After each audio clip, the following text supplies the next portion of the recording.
श्री गणेशाय नमः. श्री सरस्वते नमः. स जयति सिंधुर्वदन देवो यत्पादपङ्कजस्मरणं वासरमणिरीव तमसां राशीं नाशयति विघ्नानां.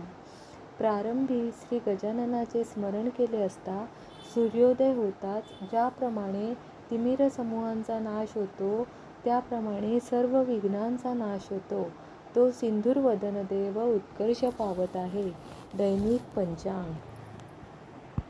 श्री गणेशाय नमः. दिनांक 2 सप्टेंबर 2025. शालिवाहन श्री शके 1947. संवत्स 2081. संवत्सर विश्वावसु संवत्सर. अयन दक्षिणायन. सौर ऋतू शरद ऋतू. मास भाद्रपद. इंग्रजी महिना सप्टेंबर. पक्ष शुक्ल पक्ष. तिथी दशमी तिथी 27 वाजून 53 पर्यंत. नंतर एकादशी तिथी सुरू.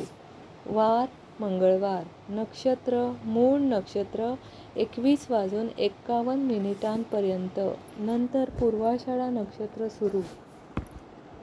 योग प्रीती योग 16 वाजून 39 पर्यंत.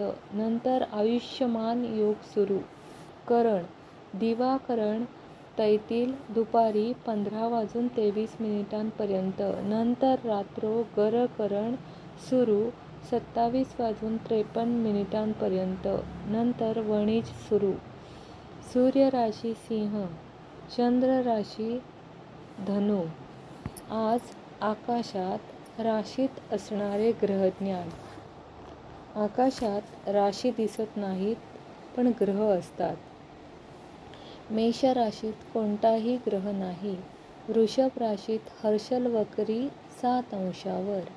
मिथुन राशीत गुरु 23 अंशावर. कर्क राशीत शुक्र 14 अंशावर. सिंह राशीत रवी 15 अंशावर. बुध 4 अंशावर. कन्या राशीत मंगळ 22 अंशावर. तुळ राशीत कोणताही ग्रह नाही. वृश्चिक राशीत कोणताही ग्रह नाही. धनु राशीत चंद्र 4 अंशावर. मकर राशीत प्लुटो वक्री 7 अंशावर. कुंभ राशीत राहू 24 अंशावर. मीन राशीत शनी वक्री 5 अंशावर.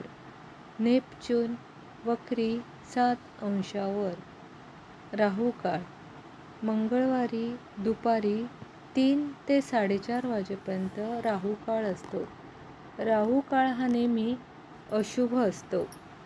त्या काळात शुभकार्य वर्ज्य करावीत. पृथ्वीवर अग्निवास नाही. मंगळवार हा देवीचा वार असल्यामुळे दुर्गादेवी व आपली कुलदेवीला हार आणि फुलं अर्पण करावीत. तिची पूजा करावी. दिनविशेष चांगला दिवस गौरी विसर्जन रात्रो 21 वाजून 51 पर्यंत आहेत आणि त्यावेळी दोरे घेणे हा कार्यक्रम करावा.